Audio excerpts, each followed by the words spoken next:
네, 우리는 베드로후서 1장 12절부터 21절까지 말씀 중심으로 3주간에 걸쳐서 떠오르는 샛별이라고 하는 제목으로 하나님 말씀을 함께 상고하는 가운데 이제 오늘 마지막 세 번째 시간입니다. 왜 그런 제목을 정했느냐 하면 베드로후서 1장 19절에 보면 날이 새어 샛별이 너희 마음에 떠오르기까지라는 말씀이 있는데 이 샛별은 무엇을 가리킨다고 했죠?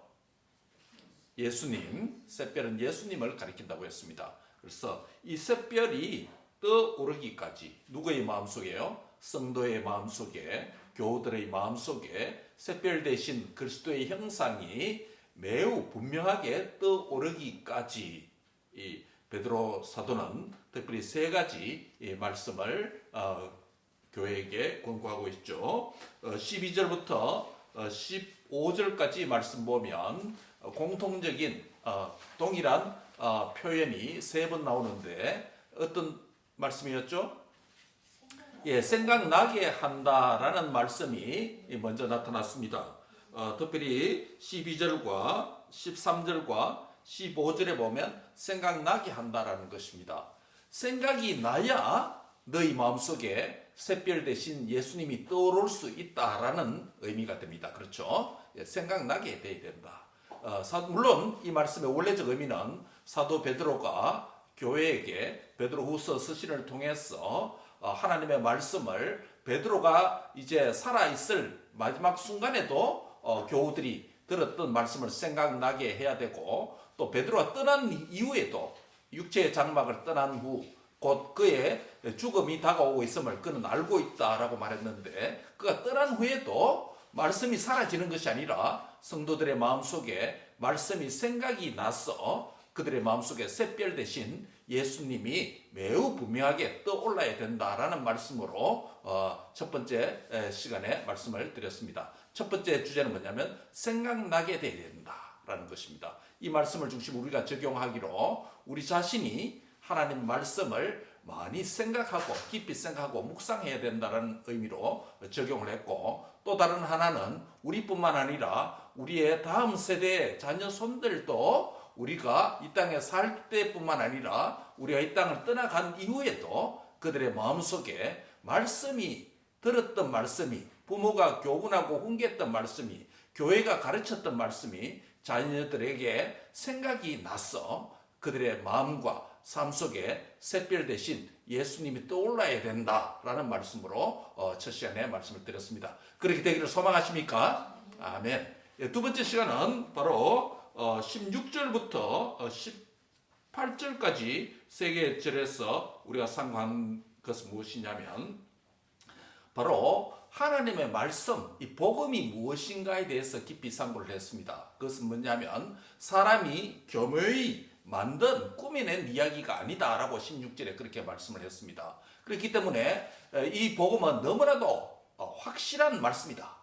거룩한 산에 사도 베드로와 그의 제자들이 변화산상에 있을 때 변화 대신 예수님이 나타나고 하늘로부터 하나님의 음성이 확실히 들렸고 그들이 직접 들었던 그 말씀을 너에게 전한 것이다 라고 말하기 때문에 우리가 이 말씀을 통해서 생각하는 것은 뭐냐면 이 복음이 무엇인가 확실히 똑바로 정확하게 우리가 말씀을 정확하게 들어야 우리 마음속에 샛별 대신 예수님이 떠오른다고 했습니다.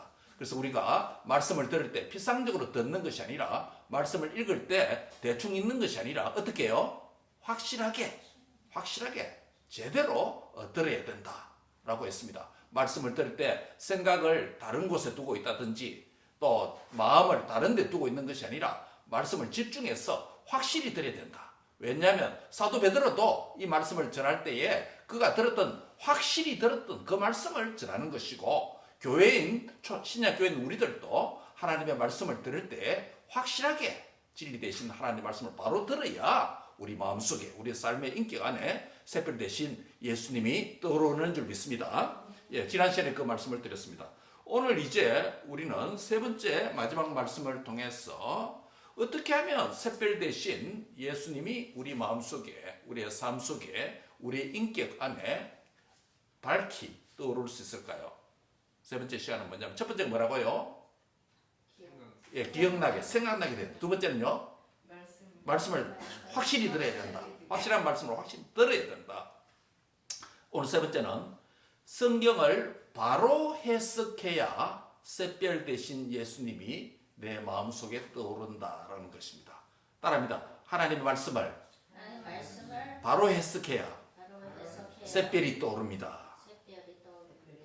예, 우리는 지금까지 진리의 말씀을 깊이 생각하고 또 계시의 말씀을 확실히 집중해서 듣는 자가 되어야 된다고 말씀했습니다. 그렇다면 왜 그렇게 합니까? 무엇 때문에 진리의 말씀을 깊이 생각하면서 듣고 또 확실하게 제대로 들어야 합니까? 그 목표가 무엇입니까? 예, 내 안에 샛별 대신 예수님이 떠올라야 된다라는 이 목적 때문에 그렇습니다.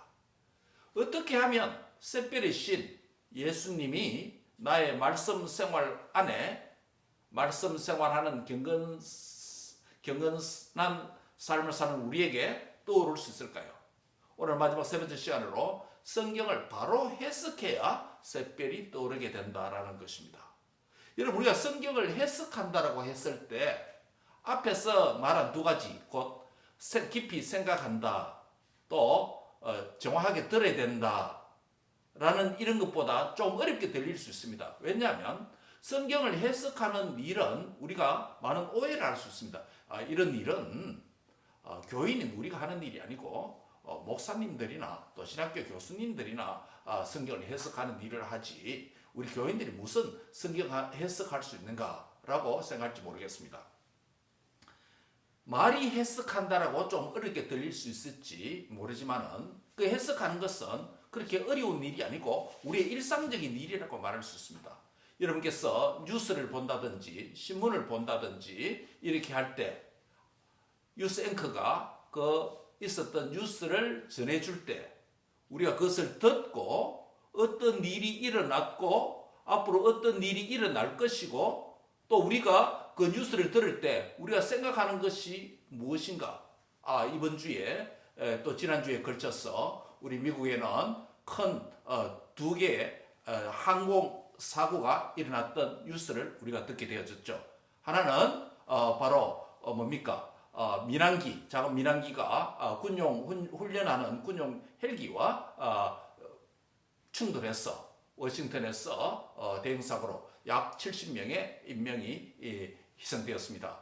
그리고 또 이번 주에는 바로 멕시코에서 아이를 치료하기 위해서 치료받고 돌아가던 그 작은 항공기가 어디에요? 쇼핑몰에 떨어져서 또 십수명이 죽고 희생이 되어졌습니다. 이런 뉴스를 들을 때 우리가 정보를 들을 뿐만 아니라 그 뉴스를 해석하게 됩니다. 해석하는 행위가 그리 어려운 행위가 아닙니다. 어떻게 해석할까요? 각자마다 다르게 해석합니다. 나는 이 뉴스를 들으면서 사람이 생명이 순식간에 자기의 의지와 전혀 상관없이 사고로 죽을 수도 있겠구나. 인간 생명의 덧없음을 해석할 수도 있겠죠. 또 어떤 사람들은 비행기 하늘로 오를 때마다 비행기 소리 나면 비행기가 언제 우리 지붕에 떨어질 수도 있겠구나 라고 하는 조심해야 되겠다라고 하는 사건 사고에 대해서 자기 조심 또 경계 이런 쪽으로도 해석할 수도 있습니다. 또 어떤 그림을 본다든지 사진을 본다든지 했을 때 이 그림을 볼 때 이 그림은 무엇을 저자가 이 그림의 화가가 또 사진을 찍은 사진 작가가 무엇을 의도하고 이 장면을 찍었을까? 파도가 치는 저 그림을 보면서 이거 바다의 역동적인 그 장면, 장엄한 장면 이것을 담아서 이 그림을 보는 자들에게 전해줘야 되겠다 메시지가 있겠죠. 이 그림을 볼 때 저 정물 사과와 과일 정물을 보면서 먹고 싶고 탐스럽한 아름다운 과일을 소개하면서 인간에 대한 인생에 대한 어떤 삶의 의미를 전달할 수 있겠죠. 작가가 저자가 그림과 작품을 통해서 보는 독자들이나 그것을 보는 자들에게 어떤 메시지를 전달하려고 하는 의도가 담겨 있습니다. 무작정 그림을 그리지 않고 사진 찍는 게 아니죠. 어떤 메시지가 있습니다. 그 메시지가 무엇인가 생각하는 과정이 뭐라고요? 해석하는 과정입니다. 그래서 해석이라는 것은 그렇게 어려운 일이 아닙니다. 해석 말 자체가 어려운 것이라 그렇지. 우리가 엄마 아빠가 자녀들에게 너 열심히 공부해야 된다 라고 이렇게 말을 했을 때 자녀들은 그 엄마 아빠의 말에 다양하게 해석할 수 있습니다. 어떤 아이들은 이 말을 들을 때 이 말 또 하나 잔소리로 해석할 수도 있습니다. 그렇죠? 엄마 아빠는 할 말이 저렇게 없나? 맨날 내볼 때마다 공부하라고 일 열심히 하라고 말하네. 잔소리로 해석할 수도 있습니다. 또 어떤 아이들은 엄마 아빠가 저렇게 열심히 자녀들에게 공부 열심히 하라고 하는 이유는 우리 인생을 살아보니 열심히 공부하고 일해야 밝은 미래가 확률적으로 많기 때문에 엄마 아빠의 경험이다. 우리도 자녀 잘 되기 위해서 우리에게 엄마 아빠가 저렇게 하는구나 라고 엄마 아빠의 경험을 담아서 자녀들을 사랑하는 사랑의 메시지로 듣고 해석할 수도 있죠. 이와 같이 말도 대화도 얼마든지 해석할 수 있습니다. 오늘 우리는 샛별 대신 예수님이 성도의 마음속에 매우 밝게 떠오르게 하기 위해서 하나님의 말씀을 바로 해석해야 된다라고 하는 메시지입니다. 오늘 본문에서 말하고 있는 해석의 내용, 해석의 대상은 무엇입니까? 오늘 첫 번째는 19절에 보면 우리에게 확실한 예언이 있어 라고 말씀합니다. 근데 여기서 사도 베드로가 언급한 사도 베드로의 시대에 1세기 성도들에게 우리에게라고 하는 교회에게 있었던 더 확실한 예언이라고 불리는 이 예언이 무엇을 가리킬까요? 어떤 말씀이요? 하나님의 말씀인데 구약 성경을 가리킵니다. 구약 성경을 가리킵니다. 왜냐하면 1세기는 아직 신약 성경이 완성되지 않았거든요. 그렇죠? 그래서 성도들이 아직 우리가 27권의 신약 성경을 다 받아서 읽고 있는 것처럼 신약 1세기 성도들에게는 이런 신약 성경이 완성된 버전이 없었습니다. 그들에게 있었던 기록된 성경은 오직 무엇밖에 없습니까? 구약 성경이 두루마리에 적혀서 회람되고 읽혀지는 그런 수준이었습니다. 즉 우리에게 더 확실한 예언이 있다고 하는 것은 이 예언의 말씀이 무엇을 가리킨다고요? 구약 성경 말씀을 가리킵니다. 즉 모세오경, 그 다음에 시가서, 선지서, 역사서 39권의 말씀을 가리킵니다. 여기서 확실한 예언은 초대교회 당시에 있었던 기록 형태를 띤 단순히 말하는 메시지가 아니라 기록된 형태인 구약 성경을 가리킨다는 것입니다. 구약 성경은 많은 예언의 말씀들을 포함하고 있습니다. 구약이라는 말 자체 뜻이 무엇입니까? 올드 테스트먼트. 뭐죠? 옛 약속, 옛 언약이라는 말씀 아닙니까? 옛 말씀, 옛 하나님의 언약, 옛 하나님의 약속의 말씀. 그것이 바로 예언을 많이 포함하고 있죠. 그래서 구약의 말씀은 어떤 내용에 대한, 무엇에 대한 예언의 말씀과 약속이죠? 죄인들을 위해서, 그들을 구원하기 위해서 보내주시는 누구요? 메시아 그리스도에 대한 예언을 담고 있습니다. 즉 오실 예수님에 대한 예언이 어디 기록되어 있다고요? 구약 성경 안에 있는데 그 구약 성경의 예언의 말씀을 베드로가 지금 우리가 가지고 있다라고 말하는 것이에요. 21절에도 보면 이 예언을 좀 더 설명합니다. 21절 같이 한번 읽을까요? 시작. 예언은 언제든지 사람의 뜻으로 낸 것이 아니요 오직 성령의 감동하심을 받은 사람들이 하나님께 받아 말한 것입니다. 이 첫 번째 뭐냐면 예언은 뭐냐면 사람의 뜻, 사람의 생각, 사람의 계획대로 만들어진 것이 아니라 누구에게 받아서 말한 것이라고요? 성령의 감동을 받은 사람들이 하나님께 받았다고 했으니까 하나님이 이 말씀을 어떻게 주었다는 것입니다. 저 말씀의 시발점, 말씀이 주신 분, 말씀하신 분이, 말씀의 주인이 누구라는 거예요? 그냥 하나님이라는 것이요.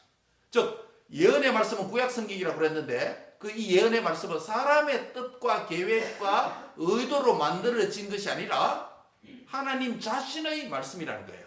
그래서 16절에 말씀했습니다. 16절에 지난 주일에 뭐라고 그랬죠? 하나님 말씀은 교묘히 만든 인간의 이야기를 따른 것이 아니라 라고 했습니다.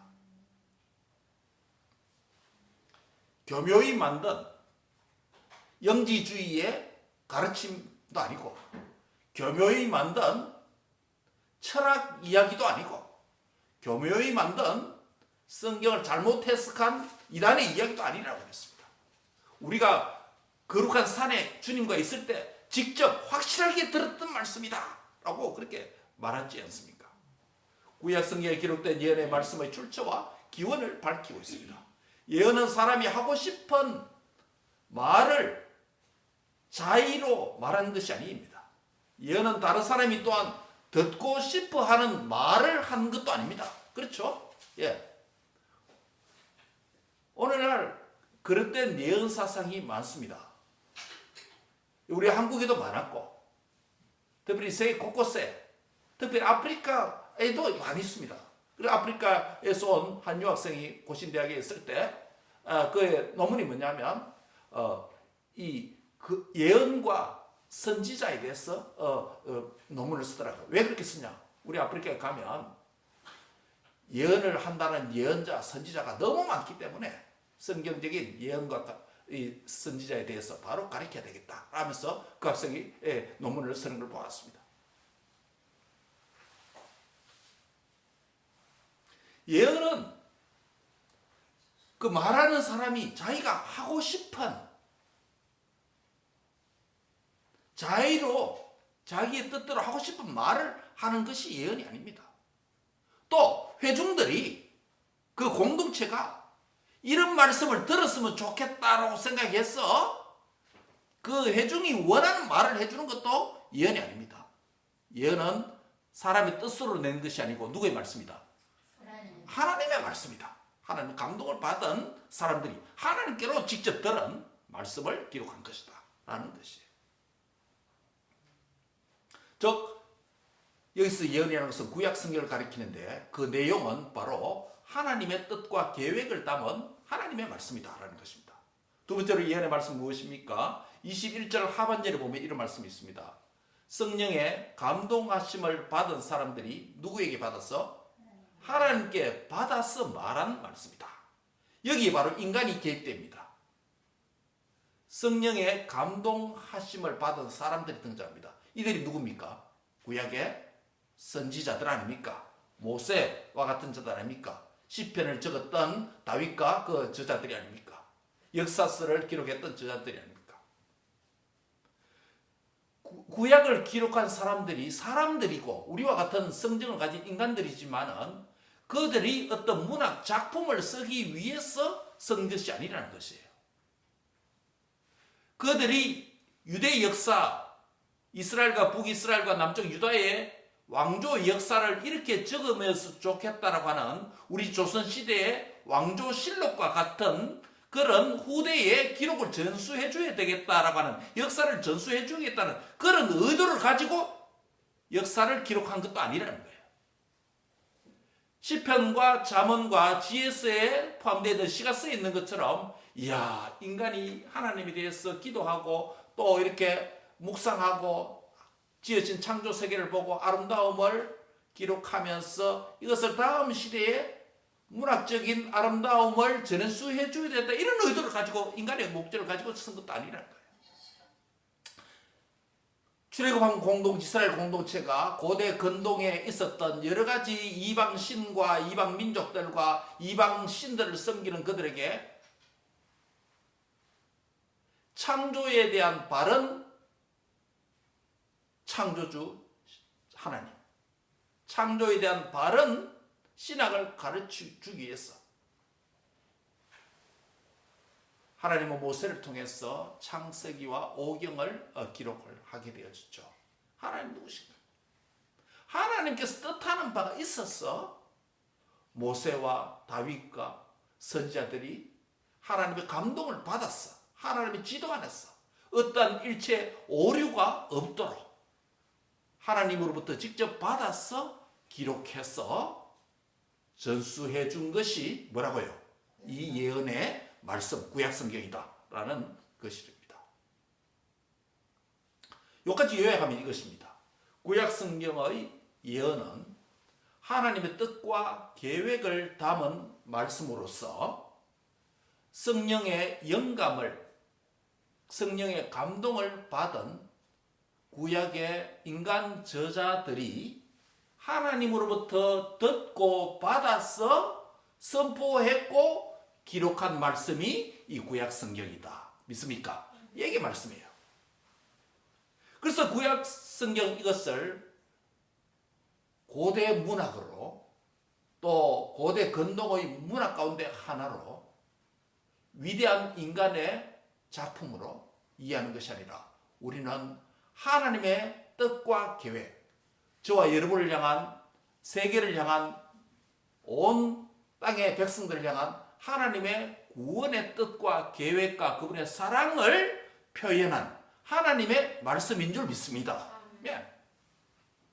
이 말씀이 초대교회 성도들에게 베드로가 말하듯이 우리에게 이러한 확실한 예언의 말씀이 있다라고 말하는 거예요. 인간의 교묘의 꾸미는 작품이 아니다. 허구가 아니다. 픽션이 아니다. 허구가 아니다라는 거예요. 넌픽션이라고 해서 단순한 역사가 아니다라는 거예요. 하나님의 구원 역사와 계획을 담은 책이다라는 거예요. 자, 성경의 예언이 구약성경이 이런 말씀이라면 오늘 큰 두 번째로 모든 예언은 사사로이 풀지 말아야 된다라고 20절에 말씀합니다. 한번 따라합니다. 모든 예언은 사사로이 풀지 말아야 합니다. 예, 20절에 보면 먼저 알 것은 모든 성경의 예언은 사사로이 풀 것이 아니니라고 다시 다소 경고하는 듯, 경계하는 듯이 이렇게 우리에게 들립니다. 여기서 사사로이 풀다라는 무엇입니까? 아까 성경 말씀은 누구의 뜻과 관련되어 있다 그랬죠? 하나님 뜻과 관련된, 하나님 계획과 관련된 하나님 자신의 말씀이라고 했는데 여기서 사사로이 푼다는 것은 여기서 풀다라는 의미는 해석한다는 의미입니다. 그러면 사사로이 푼다라는 의미 뭡니까? 하나님의 뜻과 계획과 의도와 상관없이 읽는 독자 개인의 생각과 목적과 이익을 위해서 그렇게 해석하는 것이 뭐라고요? 사사로이 푸는 것이다. 인간의 개인의 목적과 탐욕과 이익을 위해서 해석합니다. 이런 자들이 많습니다. 오늘요. 이단들이 하는 일이 다 이거 아닙니까? 무엇입니까? 예를 들면 무엇입니까? 신천지에 14만 4천 그 숫자를 어떻게 해석합니까? 그들의 이익과 목적과 하나님 뜻과 관련 없이 사사로이 플러스 해석합니다. 무엇으로 해요? 14만 4천이 구원받은 사람의 숫자인데 신천지의 교인에 등록한 사람이 14만 4천이 바로 자신들을 가리킨다라고 그렇게 해석합니다. 그런데 어느덧 그들이 전도를 많이 해서 14만 4천이 훨씬 오버했습니다. 다시 수정을 했습니다. 그러나 그 14만 4천의 그들의 계획과 목적과 탐욕을 따라 만든 숫자가 아니라 14만 4천은 무엇입니까? 구약과 신약 교회 12 곱하기 12에서 14만 4천이죠. 그다 1000이라고 하는 것은 많은 숫자, 상징을 가리킵니다. 그래서 14만 4천은 무엇을 그렇냐면 하나님을 주 예수 그리스도를 믿음으로 구원받은 하나님의 많은 백성을 상징적인 의미로서 14만 4천이지 실제로 문자적인 실수로서 14만 4천 명을 딱 제한한 것이 아니라는 것이죠. 하나님 뜻과 계획은 거기 있는데 이것은 자기의 인간의 목적과 자기 이단의 목적과 계획을 따라서 14만 4천을 그렇게 해석합니다. 이게 바로 사사로이 해석하는 거예요. 또 서간에서 보면 두 감람나무라는 비유가 있죠. 그렇죠? 두 감람나무. 한 감람나무는 예수님을 가리키고 미래 오실 예수님 가리키고 또 다른 한 감람나무는 이단의 교주를 가리킨다라고 해석하는 이단도 있습니다. 사사로이 해석하는 거예요. 사사로이 해석하지 말라라는 말은 무슨 말입니까? 이 말씀은 성경 말씀 자체를 해석하지 말라, 해석 금지하는 명령이 아니에요. 아까 이런 뭐라고 했습니까? 우리 마음에 샛별이 새겨지려면 어떻게 해야 된다겠죠? 오늘 세 번째 말씀으로서 성경을 해석해야 된다는 거예요. 해석해야 해야 된다는 거예요. 해석 안 하고 어떻게 말귀를 알아들었습니까? 어떻게 글귀를 알아들었습니까? 우리가 서로 대화를 합니다. 두 사람이. 말귀를 못 알아듣고 다른 이야기하면 그 사람 그 말을 상대방의 말을 대화를 해석 못했다는 소리입니다. 그 말귀라 그럽니다. 그럼 글을 읽을 때 글을 알아듣느라면 우리가 뭡니까? 글귀가 있다 이렇게 말할 수 있어요. 그게 해석하는 행위예요. 여기서 사사로이 해석하지 말라는 뿐이지 성경 해석 자체를 하지 말라. Yes, no? No, 아니 그게 아니라는 거예요. 성경을 바르게 해석하고 바르게 적용해야 될 하나님의 말씀인데 그것을 개인의 목적과 탐욕과 다른 사람을 짓누르기 위해서 자기 목적을 가지고 해석하지 말라는 것이라는 거예요. 이단을 따르는 그들을 얽어매기 위해서 교주의 탐욕과 목적을 가지고 특정 본문을 그렇게 해석하는 거예요.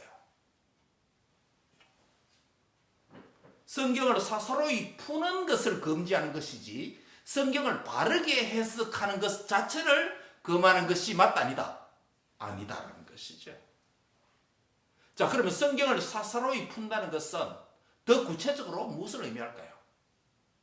성경을 사사로이 푼다는 것은 성경의 신적인 저자인 누구요? 하나님. 아까 하나님부터 말씀하셨다 했으니까. 신적 저자인 하나님의 의도를 벗어나는 것이 사사로이 푸는 겁니다. 사사로이 풀지 않는 것은 역으로 말하면 신적 저자의 의도를 어떻게 하는 것? 파악하는 것이 되겠죠. 하나님의 뜻과 계획이 있는데 개인의 목적과 탐욕을 가지고 의도를 가지고 그렇게 해석해버리면 그게 사사로이 푸는 거예요. 또 다른 말로 하면 성경의 영감을 하나님의 성령의 감동을 받은 사람들이 기록했으니까 그 사람의 독특한 문체가 캐릭터가 반영될 수 있습니까? 그들의 글에? Yes, no? Yes. 그래서 베드로의 글이 다르고 바울의 글이 다른 거예요. 같은 하나님의 말씀이지만 하나님이 인간 저자의 학습 능력과 그들의 문학적 특성과 경험들을 사용한다, 사용하지 않는다? 사용합니다. 하나님이 영감을 주어서 기록을 하지만 그들이 문학적 스타일과 그들이 교육받은 경험을 가지고 그들이 좋아하는 표현들을 쓰도록 하십니다. 우리도 그렇습니다. 오늘 이 설교를 듣고 우리 이집사님은 이렇게 메모를 해서 이렇게 자신의 기도 순서가 되면 그 내용을 그의 방식으로 반영을 합니다. 또 다른 사람은 그 말씀을 기록하거나 생각하다가 그들의 삶에 적용하는 방식으로 또 다르게 표현을 합니다. 같은 말씀을 들었는데 그것은 무엇입니까? 성령의 동일한 영감과 감동을 받을지라도 성령의 영감을 받는 사람들이 각각 특성과 캐릭터와 성향을 담을 수 있다. 맞다 아니다? 맞다. 그러나 조건이 있습니다. 거기에는 성령의 감동이 있기 때문에 일체의 오류가 있을 수 있다 없다? 없다는 거예요. 그게 성령의 영감론입니다. 그래서 우리가 성경을 신구약 66권의 말씀을 우리의 행위와 믿음과 행위의 유일한 규범으로 받아들이고 일체의 오류가 없는 인간의 글이 아니라 교묘히 만든 꾸며낸 이야기가 아니라 하나님의 말씀이라는 것을 믿고 고백하는 것이 기독교의 모든 의식과 학습, 세례, 결혼, 임직 모든 서약이 거기 포함되어 있는 이유가 바로 그것입니다. 그래서 인간 저자가 개입되어 있기 때문에 거기는 인간 개인의 특성이 있습니다. 그러나 거기는 일체의 오류가 없도록 성령님께서 간섭을 하십니다. 그것을 우리가 좀 어려운 말로 성령의 영감론이다. 그렇게 부르죠. 어떻게 성경을 그러면 우리가 이러한 성경이라면 하나님의 뜻이 담긴 하나님의 글이고 하나님의 말이고 또 하나는 뭡니까? 인간 저자, 영감받은 인간 저자가 말하고 전하고 기록했던 성경이라면 이러한 성경을 우리가 어떻게 바르게 해석할 수 있을까? 세 가지입니다. 세 가지입니다. 어떻게 바르게 해석할 수 있을까? 해석을 바르게 해야 내 마음속에 샛별이 새겨진다고 했는데 어떻게 바르게 해석할 수 있을까? 사스러이 풀지 말라는 것이지 성경 해석을 하지 말라는 게 아니라는 거죠. 근데 어떻게 해석해야 될까? 세 가지입니다. 첫 번째는 베드로 후서라고 한다면 베드로 후서 이 해당 성경 한 권 자체 안에 있는 문맥을 따라서 문학적으로 해석해야 된다라는 겁니다. 간단합니다. 문맥을 따라서 문학적으로. 요 다른 말로 좀 어려운 말로 하면 문학적 해석입니다. 아까 이러면 일상적인 우리 사람 대화를 할 때 그 사람의 대화를 알아듣는 것을 무슨 끼가 있다? 말귀를 알아야 된다. 글을 읽으면 뭡니까? 글귀를 알아야 된다. 그러니까 뭡니까? 말이나 글이나 문학이니까 문학적으로 해석해야 된다는 겁니다. 이 사람이 이런 단어를 말했으면 이 단어가 갖고 있는 문학적 의미가 있겠죠. 이런 글을 썼으면 이런 글을 표현했었다면 그것을 표현하는 의미가 무엇이라는 걸 생각하겠죠. 그게 문학적 해석이에요. 그 문학적 해석을 하려면 뭡니까? 어떻게 됩니까? 따라합니다. 문맥을 따라서. 문맥이 중요합니다. 성경 해석이 이룰 리가 문맥의 원리입니다. 여러분 생각해 보세요. 우리 이건사님이 앉아 계신데 이야기를 하다가 배가 고팠어. 내가 라면을 끓여 먹어야 되겠다. 이런 말씀을 했다고 생각합시다. 이 말씀을 하신 이유는 자신이 배가 고팠어. 라면을 끓여 먹겠다는 말인데 배고프다고 하는 그 문맥, 의도를 모르면 저분 사람 왜 라면을 드실까? 집에 살이 없으시나? 라면 비즈니스에 돈을 좀 보태고 싶어 하시나? 다양하게 해석할 수 있습니다. 그래서 문맥이라는 게 매우 중요합니다. 문맥. 그 사람이 의도하는 바가 뭔가. 그걸 알려면 베드로 후서의 특정 구절을 해석하려면 베드로 후서의 본문이 1장 1절부터 흘러오는 베드로가 말하려고 하는 뭐가 있다고요? 문맥적 의도가 있다는 거예요. 그것을 알아야 제대로 해석할 수 있다는 거예요. 첫 번째 해석이 무슨 해석이라고요? 문맥적 해석. 문맥적은 어떻게 한다고요? 문학적으로 해석입니다. 말을 따져보고 단어를 따져보고 그 의미가 무엇인지 생각해야 문맥적 해석이 된다는 거예요. 두 번째입니다. 두 번째 해석은 역사적인 해석입니다. 이건 어떻게 하냐면 이 베드로서 신의 당시의 역사적인 상황을 고려하여서 역사적으로 해석하는 것을 의미합니다. 여러분, 베드로가 이 말씀을 할 때 당시의 역사적 상황이 있지 않겠습니까? 이 서신을 읽는 당시의 사람들이 1세기 교인들이 어떤 상황에서 어떤 역사적 배경 안에서 이 말씀을 했는지 예를 들면 예레미야가 평안하다 하지 말라. 그것은 거짓 예언이다. 인간에게 자기 민족에게 평안하다 샬롬을 원치 않는 사람이 어디 있겠습니까? 그런데 평안하다 말하면 거짓 선지자다. 이렇게 말하는 것은 도무지 이해가 되지 않습니다. 당시의 배경을 모릅니다. 그것은 무엇입니까? 유다 백성들이 범죄해서 이방나라 바벨론을 통해서 심판을 하려고 하는데 예레미야 선지자는 심판의 전쟁이 다가오고 있으니 우리는 바벨론에 항복하는 것이 그리고 포로에 잡혀가서 가는 것이 하나님의 뜻과 계획이다. 이런 역사적 배경을 가지고 설명하는데 그 배경을 모르면 평안 전쟁보다 평안이 낫지. 평안을 말하는 너지 거짓 선지자고 거짓 예언이 되나. 도무지 오해를 하게 되는 거죠. 역사적 배경을 알아야 됩니다.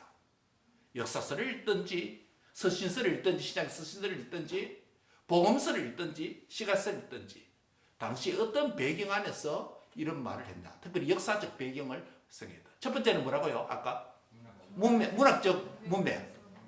문학적 해석. 두 번째는요? 역사적 문맥, 역사적 상황 두 개 다 컨텍스트입니다. 하나는 literature 컨텍스트고 하나는 두 번째는 historical 컨텍스트예요. 둘 다 문맥이에요. 상황이에요. 역사적 배경을 알아야 해석할 수 있다는 것입니다. 역사적 해석. 마지막 세 번째로 신학적 해석입니다. 신학적 해석. 뭐 쩍쩍 크니까 뭐 어렵게 들리죠. 하나도 어렵지 않습니다. 예, 하나도 어렵지 않습니다. 이게 무슨 말이냐면 아까 구약 성경 이 예언의 말씀 누구의 말씀이라 그랬죠? 하나님 말씀입니다. 사람의 뜻과 관련은 하나님 말씀. 16절에서는 인간이 만든 교묘한 이야기를 꾸미는 이야기도 아니라고 그랬습니다. 구약이 그렇다면 구약의 39권이 그런 예언의 말씀이라면 후에 기록된 27권의 신약 성경도 사도들이 영감을 받아서 기록했기 때문에 역시 누구의 말씀? 하나님의 말씀입니다. 구약 39권과 신약 27권이 합계 뭐 했군요? 신구약 전체 66권에 기록된 말씀도 역시 창세기부터 요한계시록까지 흐르는 하나의 뭐가 있다? 큰 하나님의 계획적인 문맥이 담겨 있다. 창세기에 천지를 창조해놨고 인간이 범죄해서 에덴에서 쫓겨났다면 하나님께서 창세기 인간을 구원하기 위해서 이스라엘 한 민족을 택해서 아브라함의 자손을 만드시고 이스라엘을 만드시고 그리고 이방 민족들과 전쟁을 통해서 때로는 심판도 하게 하시고 때로는 그들부터 구원도 하게 하시고 그리고 세월이 많이 흘러서 그들이 하나님으로부터 율법의 말씀을 떠나갔기 때문에 말씀으로 돌아오라고 말씀하고 말씀 듣지 않으면 내가 또 심판받는다라고 선지자들이 예언을 하고 전체적으로 구약 성경은 아까 누구에 대한 예언? 하나님에 대한 계획인데 하나님 구체적 계획인 메시아 예수 그리스도를 구원자로 너희에게 보내주시겠다. 오실 예수님에 대한 예언이라면 신약의 27권은 역시 하나님의 말씀이고 하나님의 영감을 받은 사람들이 하나님께로부터 받아서 말한 말씀인데 그 27권은 누구에 대한 예언? 오신 예수님에 대한 기록이라는 것이죠. 자, 그렇다면 구약도 오실 예수님, 신약은 오신 예수님 합치면 신구약 전체는 누구의 말씀? 예수님에 대한 말씀이다. 그러므로 예수님이라고 하는 그분의 인격과 성품과 사역과 구원자로서의 메시지가 구약 39권 신약 27권에 일관되게 흘러오는 문맥이 있다는 거예요. 그것을 생각하면서 오늘 베드로 후서를 읽을 때도 창세기부터 흘러오는 거대한 하나의 문맥이 있기 때문에 우리가 그러한 신학적인 주제를 생각하면서 해석하라는 거예요. 그게 뭐라고요? 신학적 해석이라는 거예요. 자, 요약합니다. 성경을 어떻게 하는 것이 바르게 해석하는 것이다. 사사로이 해석하지 말라. 이것은 성경을 함부로 해석하면 안 되겠구나. 성경을 함부로 읽어도 안 되겠구나. 성경은 절로 가라. 함부로 가까이 해석할 책이 아니다. 저주받는다. 이런 얘기 아니라 그랬죠. 성경은 정말 많이 읽고 제대로 해석하고 제대로 적용해야 되는데 첫 번째 어떻게 된다고요? 문학적으로 문맥을 따라서 문학적 해석을 해야 돼요. 두 번째는요. 역사적인 배경을 생각하면서 하는 역사적 해석입니다. 마지막 세 번째는요. 신구약 전체의 신학을 생각하면서 했어야 된다. 그래서 숲을 봐야 되는데 어떤 사람들이 성경을 해서 보면 성경 한 구절 붙잡고 깊이 생각해서 합니다. 그것도 좋은 일이지만은 그러나 그 한 구절이 어느 숲 안에 있다라는 숲을 볼 수 있도록 해줘야 됩니다. 그렇죠? 그래서 문맥이 그만큼 중요하다는 거예요. 작은 문맥도 중요하고 큰 문맥인 신구약 전체 문맥도 중요합니다. 그 성경을 읽을 때 문맥을 자꾸 따져야 됩니다. 이 구절이 어느 책 안에 있고 몇 장 안에 있고 그 다음에 어떤 책 안에 있고 신약 안에 있나 구약이 안에 있나 서신서에 있나 복음서에 있나 그럼 신구약 전체 안에서 어떤 의미인가 이걸 따지는 게 신학적 해석이에요. 이렇게 하면 어떻게 되겠는가? 그게 바로 19절에 있습니다. 성경 해석의 초점이 나타납니다. 그 초점이 뭐라고요? 떠오르는 샛별이신 그리스도입니다. 신학적 해석의 대표적인 한 방법이 구약을 읽든지 신약을 읽든지 구약의 오경을 읽든지 시가서를 읽든지 역사서를 읽든지 또요 선지서를 읽든지 신약의 복음서를 읽든지 사도행전 역사서를 읽든지 그 다음에 이어지는 서신서를 읽든지 계시록을 읽든지 어떤 부분을 읽든지 성경의 핵심 초점인 신학적 초점, 성경의 주제인 핵심 주제인 누구요? 예수님. 예, 샛별이신 예수님이 여러분의 성경 읽음과 해석안에 떠올라야 되는 줄 믿습니다. 이 확실한 예언의 말씀을 어떻게 설명하고 있는가? 확실한 예언의 말씀을 사도 베드로는 뭐라고 비유합니까? 어두운 데를 비추는 뭐가 같다? 등불과 같다라고 말씀을 합니다. 여러분 누가복음 24장 44절 다 같이 한번 봅시다. 누가복음 24장.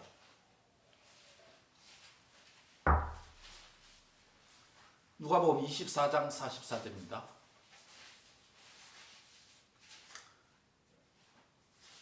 찾았습니까? 예, 같이 한 목소리 읽습니다. 누가복음 24장 44절입니다. 다 같이 큰 목소리 읽읍시다. 시작.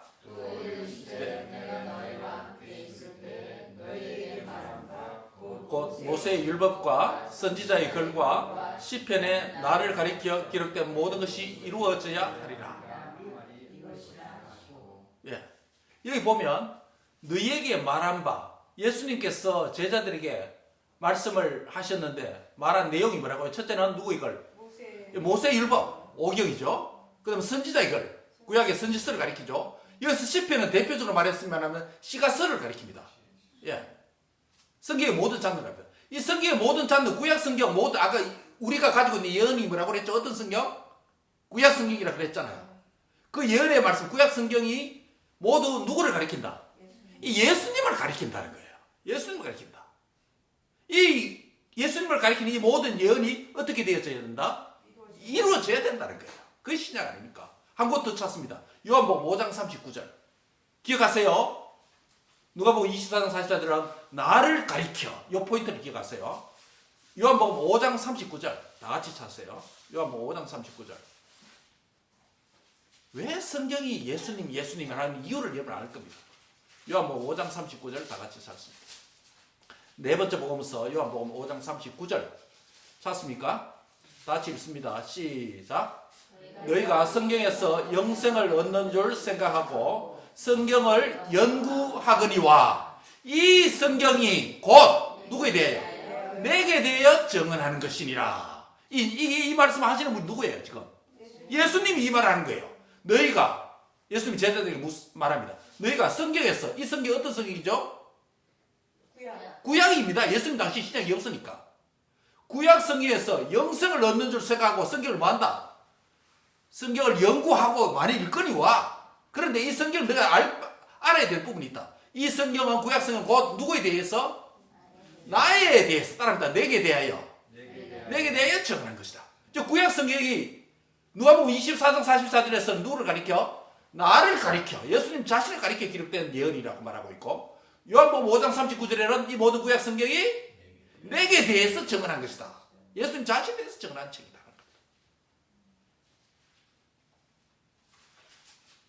그렇다면 우리가 구약을 읽든지 신약 말씀을 읽든지 이 하나님의 말씀이 어두운 데를 밝히 비추는 등불과 같다면 이 말씀에 대한 우리의 태도 어떻게 돼야 됩니까? 따라합니다. 19절 하반절에 있듯이 따라합니다. 날이 있어요. 샛별이 너희 마음에 떠오르기까지. Yeah. Until the day dawns and the morning star rises in your heart. 샛별이 너희 마음에 떠올라야 된다고 목적을 고울을 말씀합니다. 여기서 그때 샛별은 계속 말씀합니다. 신약 성경에서 베드로 후서 1장 19절에만 유일하게 단 한 번만 사용된 단어가 이 샛별이라는 단어예요. 이 샛별은 무슨 별이라 그랬죠? 예수님인데 실제로 천체 가운데 샛별은 우리 순 한국말로 샛별이고 예, 금성. 헬러로 말하면 포스포로스라는 거예요. The morning star.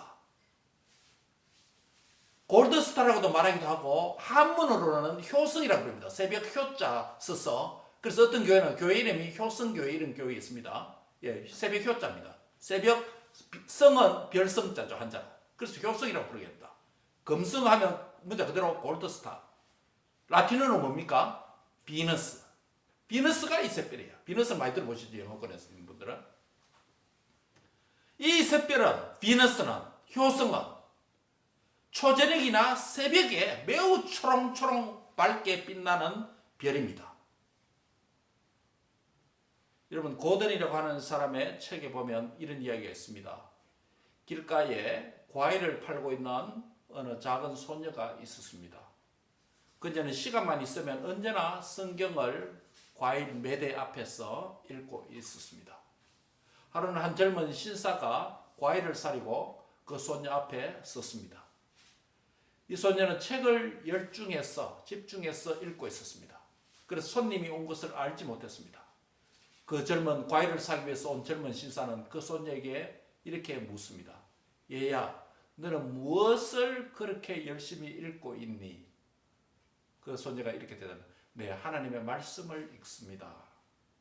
이 젊은 신사는 믿지 않는 회의주의자였습니다. 그는 소녀에게 다시 물었습니다. 누가 그 책이 하나님의 말씀이라고 하든 그렇게 누가 이야기해 주었니? 라고 질문합니다.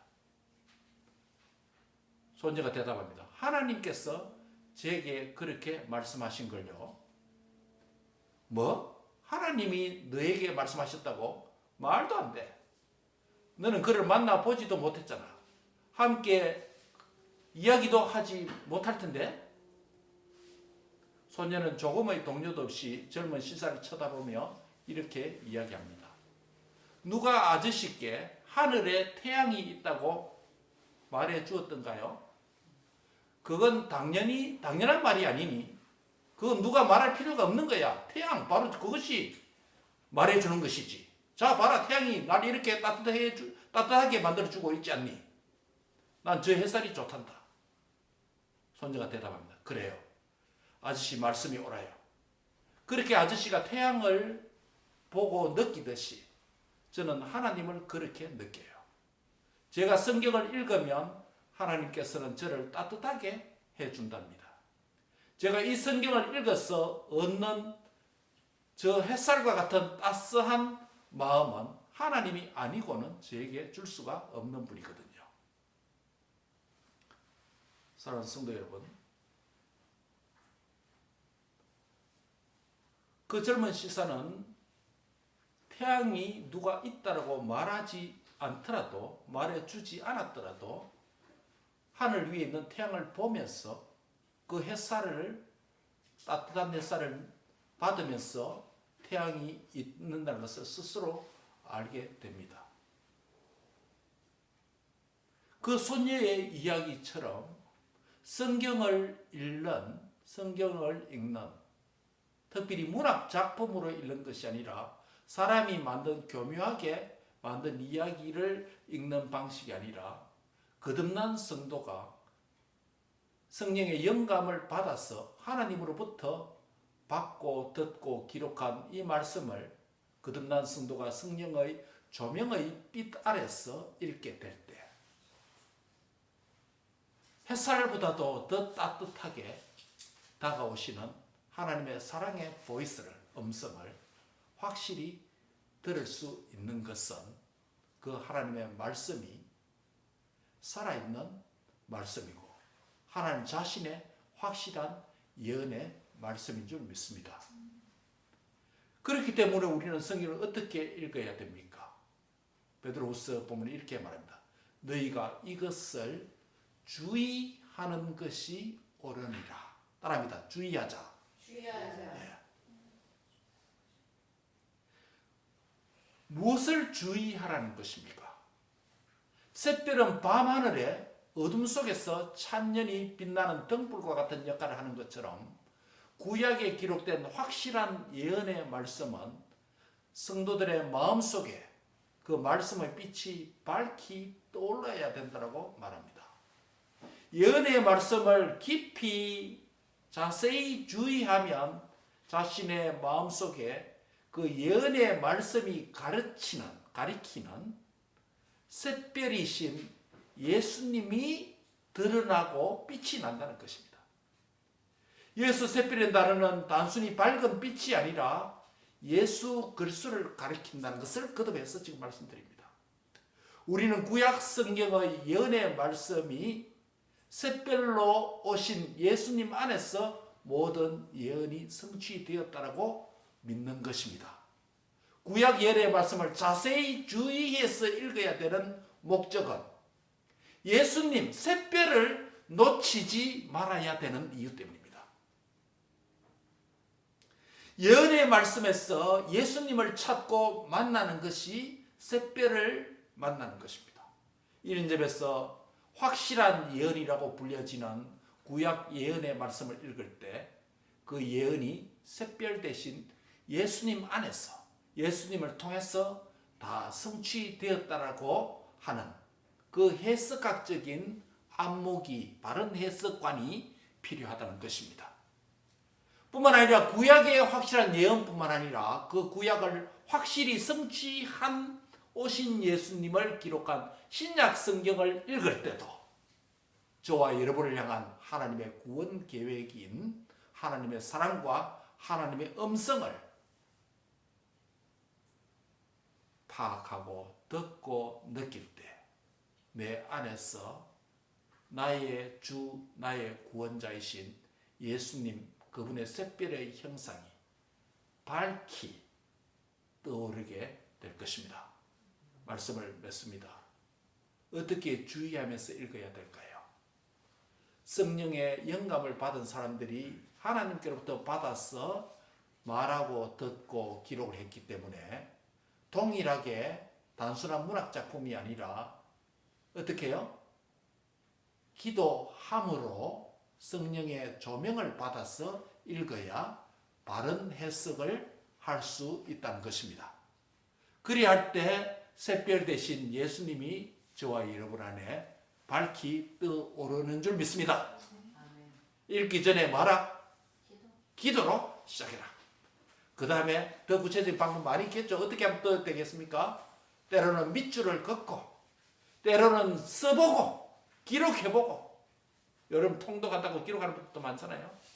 그 다음에 그 말씀을 암송도 해보고 묵상도 하고 적용도 하고 그런 과정을 통해서 말씀을 주의하면서 읽게 됩니다. 그 주의하는 목적이 뭐라고요? 포인트가 뭐라고요? 샛별 대신 예수님이 떠오르는 것이 말씀 생활의 포인트다. 우리가 신구약 말씀을 하나님의 영감된 말씀으로 우리의 신앙과 행위의 유일한 규범의 말씀으로 받고 있습니다. 그렇다면 이 말씀을 읽을 때마다 내 마음에, 내 인격 안에, 내 삶 안에 샛별 대신 예수님이 떠오르는 것, 예수님을 만나는 것, 이것이 목표고 목적인 줄 믿습니다. 언제까지 기도해야 할까요? 언제까지 성경 읽어야 할까요? 많은 시간도 중요하지만 중요한 포인트는 뭐라고요? 따라합니다. 샛별이 떠오르기까지 기도하겠습니다. 하나님 감사합니다. 우리가 말씀을 자세히 주의하여서 읽지 못한 때도 많고 잘못된 습관 안에 있을 때도 많습니다. 성경을 바르게 해석할 수 있는 눈이 열리게 해주시고 성경의 영감으로 기록된 말씀을 읽을 때에 성령께서 밝히 조명해달라고 우리의 인간의 무지함을 주님 앞에 고백하며 겸손히 말씀 앞에 앉게 해 주옵소서. 그 말씀을 읽고 듣고 묵상할 때 어느덧 내 안에 샛별 대신 주님이 떠오르는 역사가 있게 해 주옵소서. 말씀을 읽을 때 내 안에 예수님으로 충만케 해주시고 샛별로 가득한 밝은 빛이 넘쳐나게 해 주옵소서. 그리할 때 저도 알지 못하는 사이에 내 안에 있는 어둠도 죄악도 질병도 모든 문제도 사라지고 샛별만 가득 차는 역사가 일어나도록 축복해 주옵소서. 이런 복된 말씀 생활을 할 수 있도록 주의하면서 읽게 해 주옵소서. 예수님의 이름으로 기도합니다. 아멘. 말씀 통해서 우리에게 은혜를 주시고 이제 성찬을 통해서 은혜를 주십니다. 바로 기도하겠습니다. 우리 하나님 감사합니다. 기록된 듣는 만나를 우리에게 주시고 생수의 말씀을 주신 이후에 이제는 예수님 자신의 몸과 피로 우리를 구속을 완성해 주신 우리 주님을 먹고 만지고 마시는 텐적을 한 생명의 떡과 생명의 잔 앞에 초대해 주시니 감사합니다. 말씀을 자세히 주의해야 읽을 때 샛별이 떠오르듯이 성찬을 먹고 마실 때도 자세히 주의하면서 샛별 대신 주님을 만나는 은혜가 함께 주옵소서. 예수님의 이름으로 기도합니다. 아멘. 우리 주 예수께서 성찬을 제정하셨던 제정 말씀을 들으십시오. 주 예수께서 잡히시던 밤에 떡을 가지사 축사하시고 때에 이르시되 이것은 너희를 위하는 내 몸이니 이것을 행하여 나를 기념하라고 하셨습니다. 나도 지금 주님의 말씀을 받들어서 이 떡을 여러분에게 나눕니다. 우리 주 예수께서 십자가에 높이 달리셔서 자신을 둘로 찢으셔서 우리 모두에게 구원의